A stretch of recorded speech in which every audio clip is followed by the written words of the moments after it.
Hai, Assalamualaikum. Jangan lupa untuk subscribe channel Easy Ngaji. Assalamualaikum. Okey, hari ni saya nak cerita 3 tabiat orang yang baru nak start datang kelas mengaji.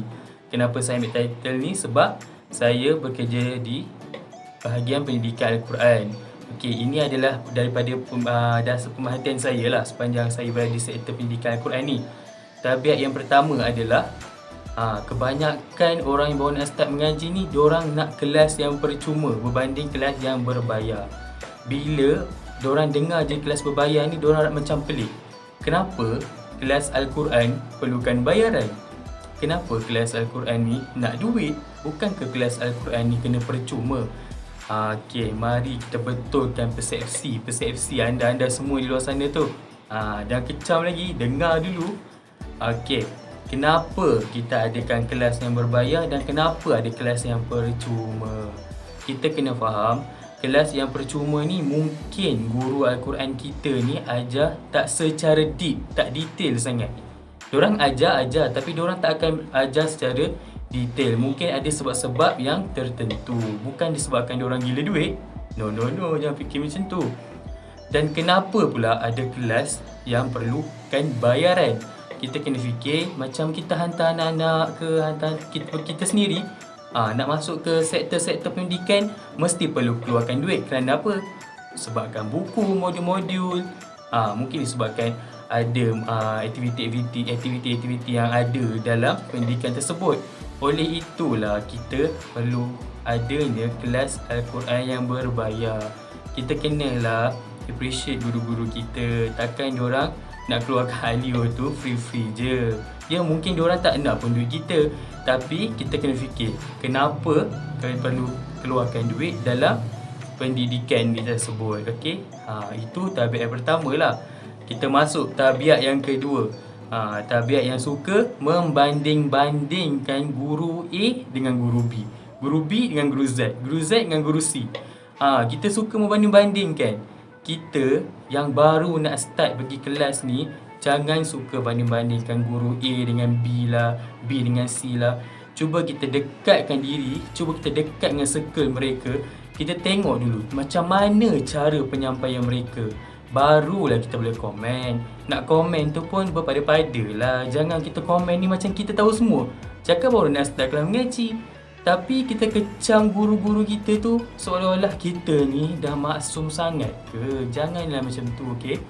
Kita duduk dalam circle mereka, kita dengar dulu kelas mereka, baru kita boleh tengok, baru kita boleh cakap penyampaian dia ni mungkin kurang. Kita boleh tegur secara berhemah. Jangan kita yang baru nak start pergi kelas ni terus kecam guru-guru kita yang nak mengajar ni dengan title ni lah, title tu lah.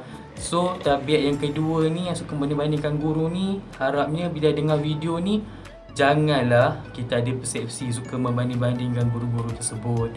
Ingat, kesian mereka. Mereka bersusah payah nak cari ilmu, nak ajar kat kita ni, anak-anak murid ni.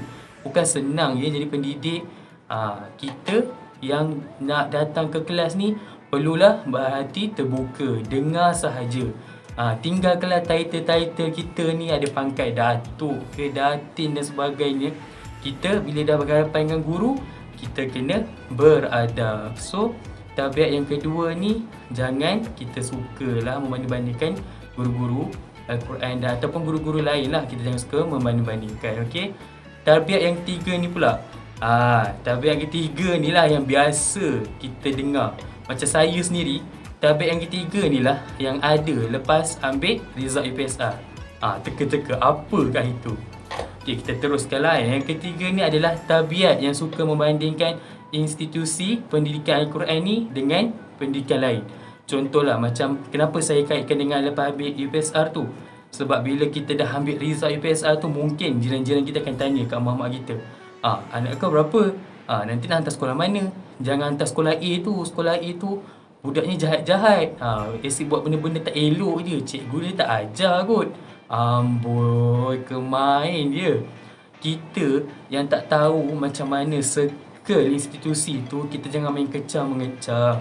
Contohnya macam saya sendiri, saya dapat lihat Macam institusi pendidikan Al-Quran ni, kita tengok sekarang ni banyak dah berkembang macam cendawan tumbuh selepas hujan. Macam mana tu kan? Okey, kita jangan suka membandingkan. Contoh kalau kita tak suka kelas mengaji A ni, okey, kita diam. Kita jangan mengapi-ngapi kat orang. Contoh kita cakap kawan kita, korang janganlah pergi kelas mengaji tu, ustaz dia tu larang lah, asyik cakap je. Kita nak belajar bukan dengan berletik.